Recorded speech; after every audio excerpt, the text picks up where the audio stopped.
kembali Anda masih bersama kami di Political Show. Dan kami baru saja mendapatkan pernyataan resmi dari Presiden Joko Widodo langsung dari Tiongkok ya. Begitu beliau mendarat ternyata beliau melihat konstelasi politik di tanah air dan putusan MK langsung memberikan pernyataan. Kita dengarkan sama-sama respon dari Presiden Jokowi atas putusan MK. Mengenai putusan MK, silahkan ditanyakan ke Mahkamah Konstitusi. Jangan saya yang berkomentar. Silakan juga pakar hukum yang menilainya. Saya tidak ingin memberikan pendapat atas putusan MK, nanti bisa disalah mengerti seolah-olah saya mencampuri kewenangan yudikatif. Pasangan capres dan cawapres itu ditentukan oleh partai politik atau gabungan partai politik. Jadi silahkan tanyakan saja ke partai politik. Itu wilayah parpol. Dan saya tegaskan, saya tidak mencampuri urusan penentuan capres atau cawapres.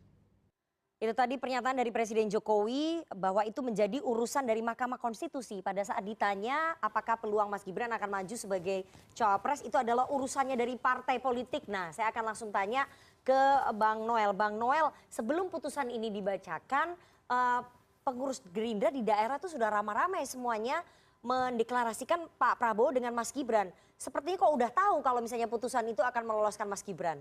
Ya itu kan keinginan lah. Sebetulnya bukan Gerindra aja, banyak relawan-relawan. Ada kami Gibran lah, ada apa Gibran, kok banyak. Banyak relawan-relawan yang lain bahkan yang tidak kita ketahui udah teriak-teriak Prabowo Gibran. Kan itu wacana, emang kenapa saya harus takut dengan wacana? Ya wacana kan syaratnya belum mencukupi, kenapa mewacanakan sesuatu yang mustahil kalau belum tahu keputusannya? Kecewa banget, kenapa harus sampai 40 tahun? Karena harapan saya waktu kemarin ada gugatan dari kawan saya itu, minimumnya itu ada 21 tahun, bukan 35 tahun bahkan. Ya saya sedikit kecewa gitu loh. Ini kan sangat diskriminatif sekali, kenapa harus 40? Usia matang-matang itu lagi matang-matangnya 30, 35 atau berapa. Ini karena kesannya Pak Jokowi selalu diidentikan bahwa ini adalah kepentingan Pak Jokowi. Jangan dong. Ini adalah kepentingan kita, semangat kita kaum muda yang menginginkan perubahan, bicara tentang masa depan bangsa ini, kayak gitu loh. Tadi Presiden Jokowi bilang bahwa soal Mas Gibran maju cawapres itu menjadi urusan dari partai politik. Saya mau tanya, betul nggak bahwa Selasa besok jam 4 sore akan ada deklarasi Prabowo Gibran di Rumah Kertanegara sekaligus saya nggak mikirin itu. Merayakan ulang tahunnya Pak Prabowo? Tugas saya sebagai... Bener nggak itu? Nggak. Ada deklarasi nggak? Saya nggak tahu itu. Belum tahu? Belum tahu. Sudah mendengar atau nggak mau bocorin nih? Bukan, jelas itu domainnya adalah Koalisi Indonesia Maju. Oke, Anda kan ketua relawan. Partai. Iya, tugas kita adalah bagaimana memenangkan Prabowo. Udah nggak lebih dari itu. Jadi, sama dengan kawan-kawan Projo. Tapi Anda udah dengar nggak bahwa deklarasinya besok? Saya belum dengar itu. Yang saya dengar besok itu ada rapat bagaimana merumuskan pemenangan. Udah itu doang, nggak lebih dari itu. Oke, saya mau ke Mas Pacul. Mas Pacul, tadi peluang Mas Gibran menjadi cawapres menjadi urusan dari partai politik begitu ya. Bagaimana kemudian PDI Perjuangan menyikapi kalau memang betul-betul nanti Mas Gibran menjadi cawapresnya Pak Prabowo? Kalau saya berpendapat itu saya pasti keliru.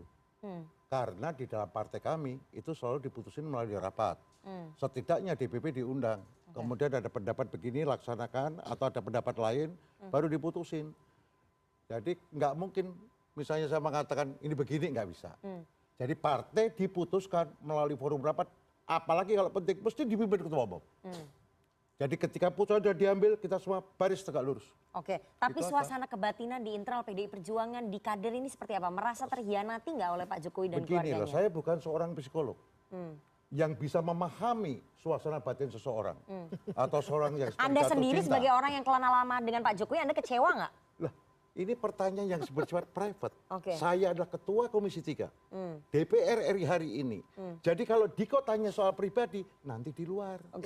Kalau di sini, lu tanyakan soal tapi kan ini akses dari putusan MK yang bisa membuat kader Anda itu maju, anaknya Pak Jokowi. Loh, ini kan sekali lagi, apakah itu kan persepsimu, kalau memang nanti benar pasti kami ada rapat.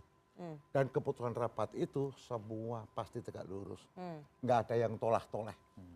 Bergerak bersama, bergerak bersama. Oke, PDI Perjuangan akan bersikap tegas nggak? Kalau besok katanya hari Rabu Mas Gibran mau dipanggil. ke DPP. Mas saya nggak manggil, saya nggak tahu. Jadi yang manggil siapa, saya nggak ngerti. Tentu kalau ada suratnya, aku tahu yang tanda tangan siapa. Saya tidak tanda tangan, jadi saya nggak ngerti. Oke. Rahayu, jangan begitu dong, jangan kau pocong-pocongin aku begitu. Iya, tapi sebetulnya dengan adanya putusan MK ini kan peluangnya Mas Gibran besar. PDI Perjuangan gimana? Nggak berusaha untuk menahan atau bagaimana? Diko itu aneh. Supaya nggak loncat ke tempat Diko lain. itu gitu. aneh. Diko bertanya kepadaku seolah aku adalah manusia bebas. You are wrong. Oke. Saya adalah kader partai, saya petugas partai. Jadi Saya melaksanakan perintah partai. Jadi petugas partai harusnya tegak lurus, Oh, nggak tegak boleh lurus belok-belok. dong. Kalau di kami tegak lurus. Jadi nggak boleh Meski belok-belok. kami sudah komorbid, sudah nggak bisa tegak, nggak bisa lurus. Tapi ya sudah, harus tegak lurus. Iya. Langsung batu kita. Jangan gitu dong. Lah iyalah, Meskipun generasi kita tua, mengopol. tapi kan tetap Ini kan mau semangat. dihabisi sama rekor-rekornya. Noel itu. Satu generasi dipatah, itu termasuk yang mau dipatah. Oke, saya langsung speechless nih, Mas Pacul ngomong komorbid ini. Tapi saya mau putarkan ya, kalau tadi responnya Pak Jokowi menyerahkan peluang anaknya maju cawapres ini sebagai urusan dari partai politik, bagaimana kemudian seorang Gibran Raka Buming Raka menanggapi peluangnya maju cawapres? Ada yang menyebut mahkamah keluarga ini buat memuluskan Ya keluarga itu dari monggo, masyarakat. itu kan masukan dan penilaian dari warga. Tidak tersinggung ya Mas? Kan umurnya nggak cukup. Ya kan Senin masih putusan. Ya kan belum tentu dikabulkan. Kalau dikabulkan cukup berarti. Ya kan belum tentu dipilih warga. Belum tentu ada yang mendukung. Ya kan? Pas itu kan menjadi Ya kan wewenangnya bukan di saya. yang mana masa panikannya Mas Gibran sendiri. Ya itu monggo, itu para penggugat yang ditanya ya. Jangan ditanya ke saya. Tanya penggugatnya.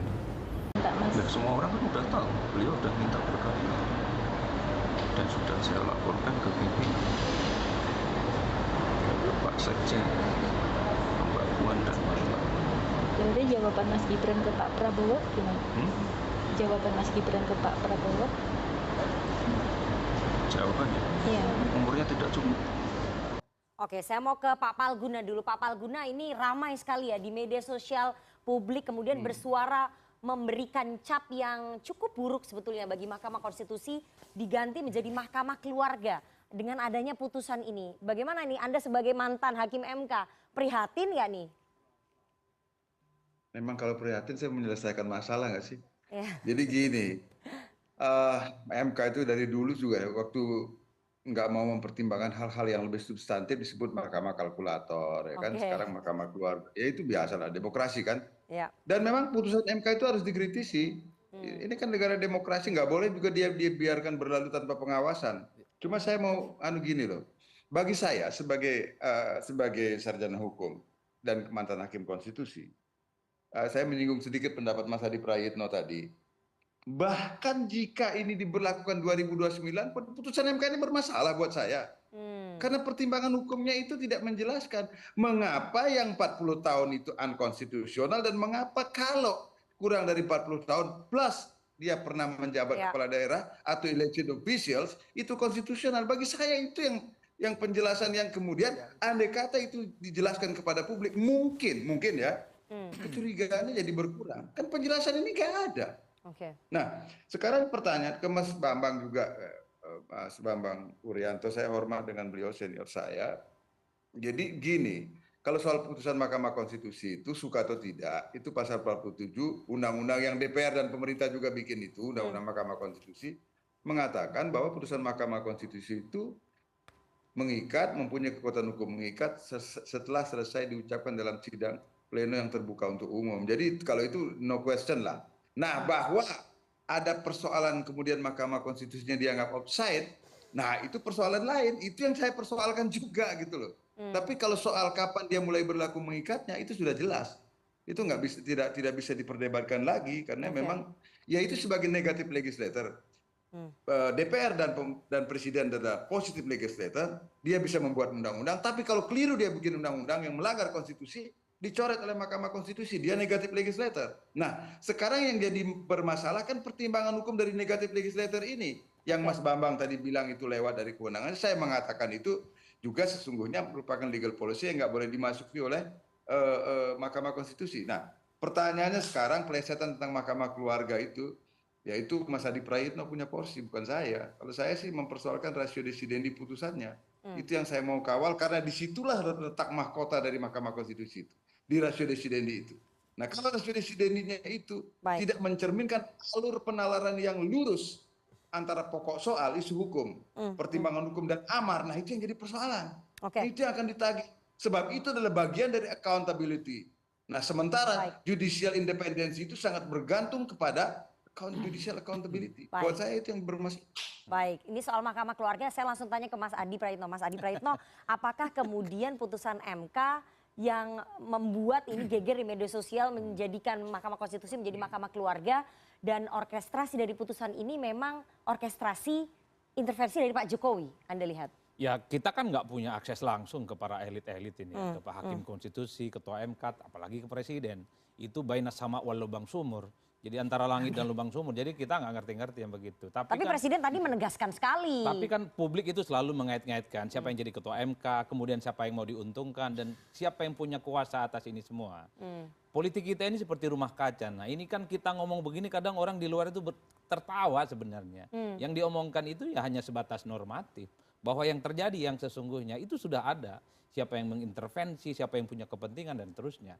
Jadi kasus persoalan MK hari ini bagi saya adalah murni hukum, dan ada murni juga persoalan Siapa politik. yang dapat untung dari putusan MK ini? Selain Mas Gibran tentu saja. Kalau mau jujur sebenarnya, kalau secara hukum ini menguntungkan bagi demokrasi.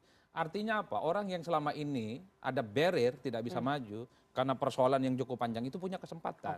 Itu satu hal yang tidak bisa dibantah. Tapi secara politik tentu ini merugikan. Terutama ketika ada kesempatan wali kota Solo bisa maju. Itu secara politik yang ramai. Kalau ini tidak menyangkut Gibran, saya kira tidak akan ramai. Misalnya yang bisa maju Noel, anaknya petani, untuk bersandingan dengan Prabowo. Orang nggak ribut. Jadi menurut Anda kalau misalnya ini bukan menyangkut Mas Gibran, bisa lolos juga nggak di MK? Belum tentu. Agak sulit kan, di awal di putusan 1, 2, 3 yang ditolak itu kan ada. Tetap 40 tahun atau penyelenggaraan negara itu ditolak kok. Orang nggak ribut. Tapi ketika di bawah tetap 40 tahun atau berpengalaman sebagai kepala daerah diterima, ramai. Orang nggak nyebut nama lain. Nyebut wali kota Solo. Ini yang saya sebut sebagai implikasi politik, bahwa jalan ini memang sebagai upaya supaya Mas Gibran yang selama ini punya barrier, tidak punya syarat untuk bisa maju, bisa maju. Itu yang kemudian tidak kebetulan. Nah, oleh karena itu, ini semua akan selesai perdebatan secara politik kalau sehari 2 hari ini Mas Gibran menyatakan tidak akan maju sebagai calon presiden. Saya kira perdebatan soal MK case close. Mau Mahkamah Kalkulator, Mahkamah Keluarga, itu akan hilang. Itu penting bagi saya. Tapi menurut Anda peluangnya akan diambil nggak? Melihat udah sampai sejauh ini. 1000% saya percaya. Dan akan diambil peluang itu. Akan diambil peluang ini, dan sedikit pun tidak menyisakan ruang tidak diambil. Bagi saya, Rifana, seorang politisi pastinya memimpikan kesempatan yang saya kira luar biasa. Banyak orang, banyak elit di negara ini, termasuk ketua umum partai, sejak 2004 sampai sekarang, bermimpi ingin maju di 2024, sekalipun kalah, itu nggak punya kesempatan. Jadi kalau tiket ini dilepas, jangankan Gibran, saya aja mau kalau ada yang mau, Pak. Masalahnya Anda bukan anaknya itu dia masalahnya. Jadi state of nature-nya secara alamiah, siapa yang tak mau? Mau malaikat sekalipun, goyang-goyang imannya itu, Pak. Kalau ditawari. Mas Majo, kalau menurut Mas Adi Prayitno, bahwa ini ya kalau misalnya bukan tujuannya untuk Mas Gibran, belum tentu putusan MK ini akan dikabulkan. Yang frasa kepala daerah itu dari Komisi 3 nggak melihat itu juga ya? Kalau saya kan berada pada posisi objektifnya.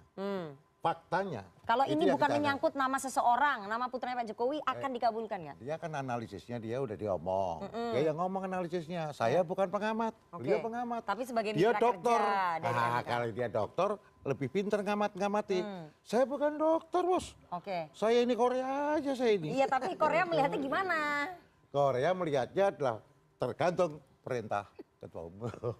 Enggak, maksudnya serius nih Mas, bahwa kalau ini tidak menyangkut nama seseorang, nama putra dari presiden, ini belum tentu dikabulkan. Lah, saya tidak akan masuk pada ranah itu. Kalau saya pada ranah itu, saya melangkai kewenangan saya sebagai seorang kader partai. Tapi kan tadi Anda katakan bahwa MK juga melangkai kewenangannya. Melangkai kewenangan ini karena faktor satu orang. Sudah dijawab sama Madi. Dewa Palguna. Udah dijawab. bahwa itu yang disoal tetap sama. Legal polisinya ini. Penambahan Komisi 3 akan ini manggil sama. Komisi 3 akan melakukan konsultasi nggak dengan MK? Untuk MK mempertanyakan sebagai ini. sebuah sebagai mitra kerja itu sifatnya konsultatif. Apakah nanti akan mau konsultatif? Saya pribadi akan konsultasi. Anda pribadi akan Oh konsultasi iya dong, menanyakan kalau kenapa itu hasilnya nanti gitu. Komisi 3 misalnya kita umum, kita ada konsultasi, minta konsultasi kepada MK. Misalnya kemudian kawan-kawan ada yang ikut, ada yang nggak mau ikut, saya akan datang. Itu punya kemenangan kita. Haknya ada. Boleh dong, boleh kita orang bodoh untuk menjadi pinter kan bertanya, konsultatif. Saya mau ke Bang Noel bahwa kalau menurut Mas Adi Pra ini peluangnya 1000% akan diambil oleh Mas Gibran untuk menjadi cawapresnya Pak Prabowo. Ya namanya peluang, tadi dijawab lah. Masa peluangnya nggak akan disambut? Persoalan gini, kalau itu sebatas wacana, kemudian ternyata nanti tidak gimana? Itu. Kayak orang orkestrasi hari ini banyak bahwa politik dinasti akan ada keputusan mahkamah terkait umur, ternyata umur tetap, lantas cuma ada penambahan frasa, kan banyak yang kena prank juga. Artinya kita tidak bisa mengambil sebuah kesimpulan tanpa ada sebuah kejadian atau fakta. Jadi Anda masih menunggu kalau misalnya besok Mas Gibran belum tentu mau gitu? Besok itu yang jelas ada pertemuan besar di Kertanegara 4. Nah isinya adalah merayakan ulang tahun Pak Prabowo tanggal 17 Oktober. Itu infonya valid. Saya akan putarkan ya pernyataan Pak Prabowo. Kita dengarkan sama-sama. Terima kasih Projo sudah percaya sama saya untuk meneruskan perjuangan Pak Jokowi. Bayangkan kekuatan Pak Jokowi, kekuatan Prabowo Subianto, kekuatan kawan-kawan kita semua bersatu untuk membawa Indonesia menjadi negara makmur. Mas Handoko, menggabungkan kekuatan Pak Prabowo, kekuatan Pak Jokowi ini maksudnya apa? Mengawinkan Pak Prabowo dengan anaknya, dengan Mas Gibran. Tadi disampaikan oleh Pak Prabowo. Bukan, kalau dari sisi kami, dari sisi Projo, itu adalah kami mencari pelanjut dari Pak Jokowi.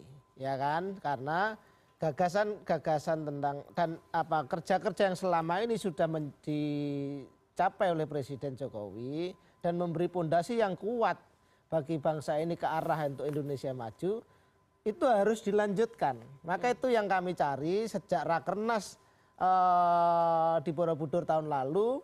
Siapa ini pelanjut Jokowi ini, kan gitu. Nah kemudian ternyata pada satu titik kemarin kita memutuskan bahwa kami mendukung Pak Prabowo. Nah kekuatan Pak Jokowi tentu juga tafsirnya adalah misalnya begini, Projo, kami ini, Handoko ini misalnya, saya ini nggak akan jadi apa-apa kalau nggak ada nama embel-embel Jokowi. Ya kan? Itu kan kekuatan Pak Jokowi juga. Begitulah, maka kemudian ketika Projo mendukung Pak Prabowo tentu akan ada kekuatan yang bergabung. Tapi dan Projo kan sebagai afirmasi dari sikap politiknya Pak Jokowi lah ya, itu klaimnya dari Projo kan. Betul nggak? Nah kalau misalnya begitu apakah kemudian nanti Pak Jokowi juga akan mendukung Prabowo Gibran? Saya tidak bisa menjawab seperti itu. Yang jelas bahwa kami ini dengan apa yang telah dilakukan oleh Pak Jokowi selama ini yang sudah dicapai, kemudian nilai-nilai yang kami pahami, dan kemudian ide, gagasan untuk melanjutkan apa yang sudah dilakukan Pak Jokowi itu, itulah yang membuat kami memutuskan oke, Pak Prabowo yang kita dukung. Bahwa kemudian saya ditanya apakah nanti Pak Jokowi akan mendukung, ya kemajon saya nanti. Terlalu jauh. Pak Jokowi saya. Ketua Dewan Pembina kan? Iya. Tapi kan saya tidak pasti akan mendukung dong. Siapapun cawapresnya Pak Prabowo. Ya artinya Pak Jokowi ini juga jangan termasuk kalau misalnya Pak Prabowo berpasangan dengan anaknya. Masa Ketua Dewan Pembinanya Projo nggak mendukung? Ya. Misalnya Pak Jokowi ini kan juga pada posisi yang juga masih presiden, masih harus menjaga situasi bahwa dia ini adalah presiden milik semua rakyat Indonesia, ya kan? Terus kemudian saya ditanya, apakah Pak Jokowi akan mendukung seperti itu? Itulah yang saya pikir. Tapi sebagai Ketua Dewan Pembina Projo, Pak Jokowi akan mendukung dong. Kalau itu bacalah sebagai sebuah sikap organisasi, gitu loh. Jangan kemudian kalau sendiri-sendiri gimana, Budi Ari sendiri, Handoko sendiri, ini Oke. kan repot. Oke. Iya toh? Iya, Gitu saya mau loh. ke Mas Noel lagi. Mas Noel, tapi kalau misalnya menggabungkan Pak Prabowo dengan Mas Gibran, apakah kemudian Gerindra tidak khawatir ini ada cap politik dinasti begitu? Akan sangat sulit menghilangkan cap politik dinasti terhadap pasangan ini. Enggak, definisi politik dinasti gimana dulu. Selesai dulu soal itu. Politik dinasti itu kan konsep kerajaan. Nah ini republik. Dia ditaruh misalnya pun itu terjadi misalnya Prabowo Gibran. Mekanismenya lewat tetap pemilu.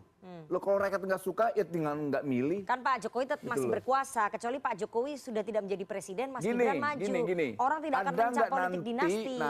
nanti ini ya 2024 semua pemilih itu dipaksakan dengan senjata untuk memilih Mas Gibran dan Prabowo. Kalau itu ada saya undur diri. Nggak mungkin semua mekanismenya bebas kok terbuka. Putusan MK ini dicurigai publik, jadi publik akan Ya meragukan semua juga nanti di pesta publik ini juga demokrasi dasarnya pemilu. dicuriga terus. Langkah-langkahnya siapapun melangkah dicurigain kok. Ya.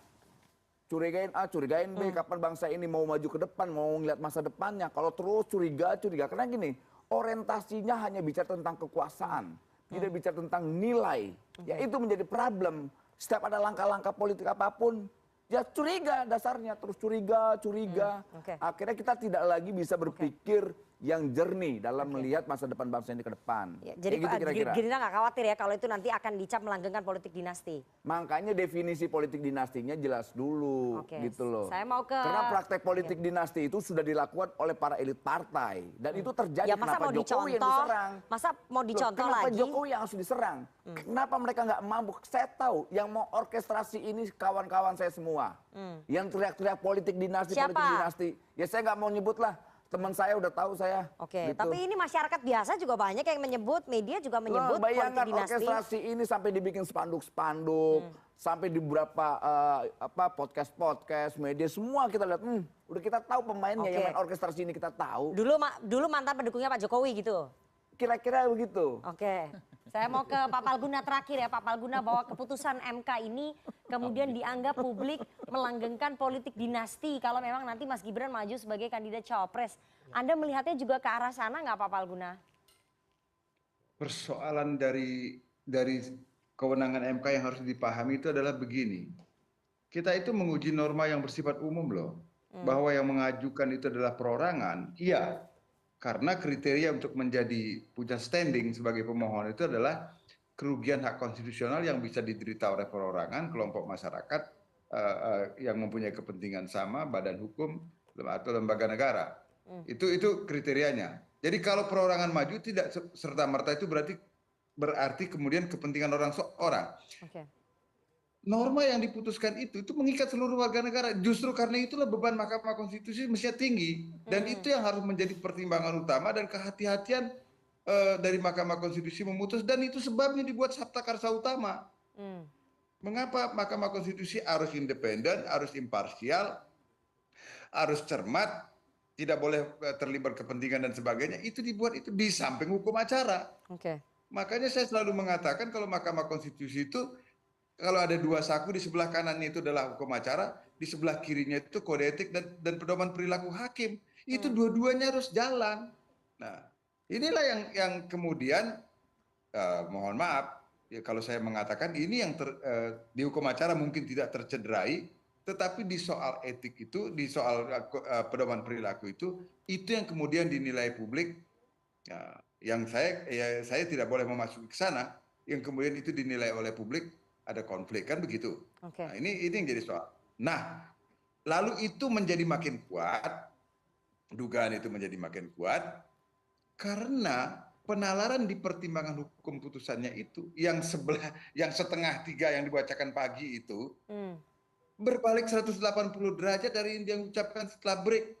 Dan itu tidak ada penjelasan yang memadai di dalam rasio desidendi atau pertimbangan hukum dari putusan itu untuk tiba pada amar yang berubah 180 derajat itu. Kan itu persoalannya. Ini yang kemudian oleh Mas Adi Prayitno tadi, publik kemudian bagaimana membacanya? Kecuali mengaitkan dengan hal-hal seperti itu. Baik. Ya kita nggak bisa menyalahkan juga, walaupun saya nggak bisa membenarkan, karena saya sebagai sarjana hukum tata negara, kalau saya sudah mulai bias politik, pendapat saya pasti nggak jujur. Baik, Itu sebabnya dari tadi saya nggak mau berkomentar memasuki wilayah itu. Baik. Saya strict pada persoalan hukumnya di pertimbangan hukum Mahkamah Konstitusi. Oke. Jadi persoalan hukum pidananya mungkin ya bagus, tapi persoalan etiknya itu yang kemudian dipertanyakan oleh publik ya, persoalan etik dari para hakim Mahkamah Konstitusi. Bagaimana kemudian tanggapan dari teman-teman mahasiswa